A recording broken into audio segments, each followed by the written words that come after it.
This is Pranav Guha Thakurta from EduTV Studio, New Delhi. With us is today Miss Sabharwal, the famous Miss Chetna Sabharwal. She has been into the domain of counseling for many, many years. She has worked with best of the CBSE schools, international schools, and guided hundreds of students for best of the universities in the country and abroad. She is now the director of skill reforms. She is guiding students, she's guiding the universities, schools, and she's trying to have a smooth connect between them.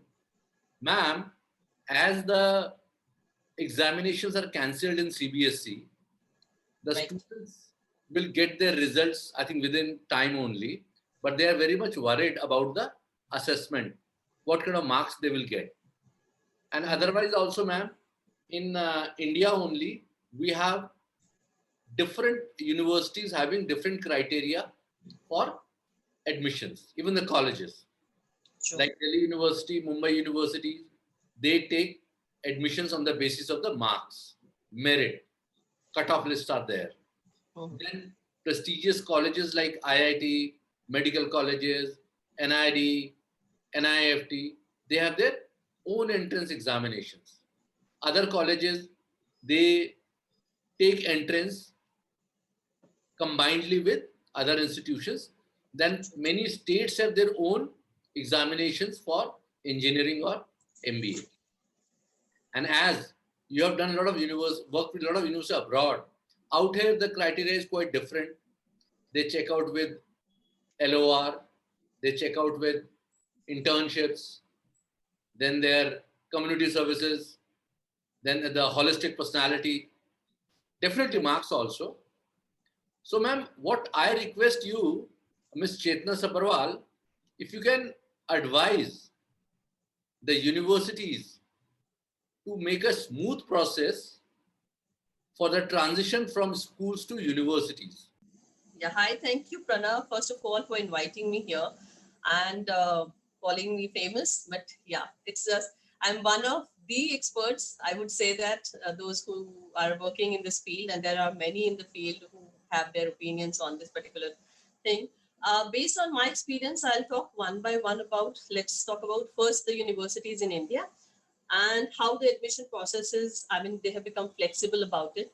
So leaving apart the central and state government universities, I think most of the private universities are very open to the idea that what students have been doing in the last 2 years for now. And they have been taken into account the predicted grades from the school. That's one thing is happening on the basis of that. And some of them actually consider their grade 10 marks also. Last year when we had the admission process, so because there were no exams happened, so the students were given on the basis of their grade 10 board exams, those who have appeared in it, and also the progression which has happened in grade 11 and grade 12. And I think some of the universities have become very flexible about gauging the students, the kind of portfolio, I would say, or the personality, or that whether they are making the right fit to this particular course or not. So Indian universities are also adapting to the situation, and they are upcoming with the new ideas. This could be a video interview, it could be a personal interaction. What they have not thought of as of yet is maybe the parents' input also. Right. I mean, the questions, the reflective questions could also be put because the students have spent more time with the parents. So I think if they can think of some critical thinking and the questions which the parents can respond to about their personality, about how they are, what do they think of that house, why they think that this particular course, let's say if they are taking engineering or law or any other course, how they fit into that. Because parents' opinion is also very important, I think, and that's what has changed during this education system. That if the schools, because it's the first school which they are in, and most of the time they are spending. And also, I feel that how the students are responding, they're communicating to this particular situation. So rather than having those straightforward mark-based criteria, it's more of the 21st century skills which they should be assessed on, and to see that what personality they have, the inner personality of theirs, if that is coming out through some kind of maybe a questionnaire or maybe some kind of a reflective approach, So that is what I think the universities can do it. Now, what happens is, if even if there are exams going on, if we talk about the predicted grades, so the students are very smart and they know how to uh, how to uh, do some manipulations on the online screen and all. So that may or may not give you the right picture of it, because see, we cannot say, I mean, the students are students after all, so they will, anybody who's, when you are not watched, so definitely your honesty might go into maybe take the backside or take the backstage. So that's what. So I think universities can look into some kind of an approach where they can have the video interviews of the students.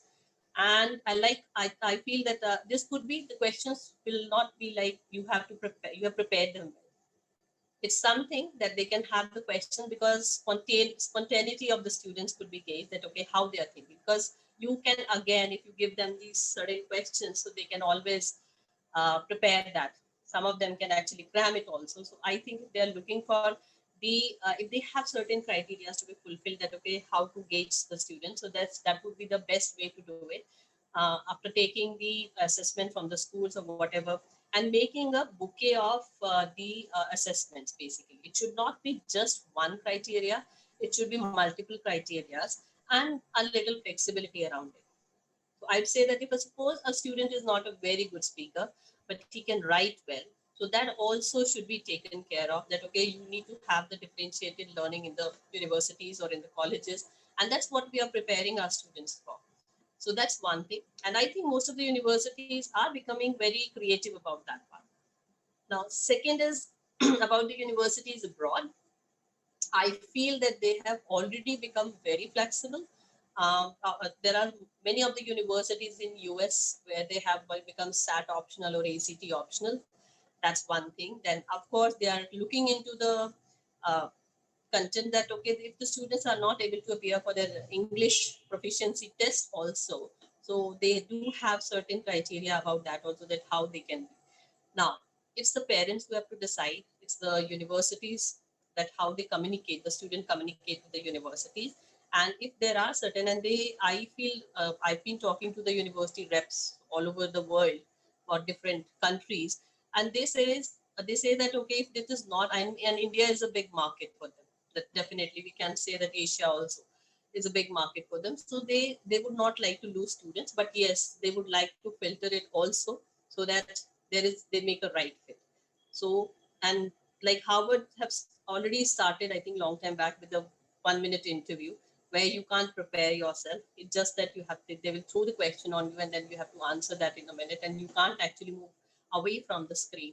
So I think these things, so they have to kind of take care of that. Maybe their essays, which are different, some kind of a reflective questions, which can be given to the students to write, and this should be very suitable to the cultural environment. So I feel that if a student is sitting in Delhi, or a student sitting in some village, so they should be gauged on that part. That, okay, what did they do something?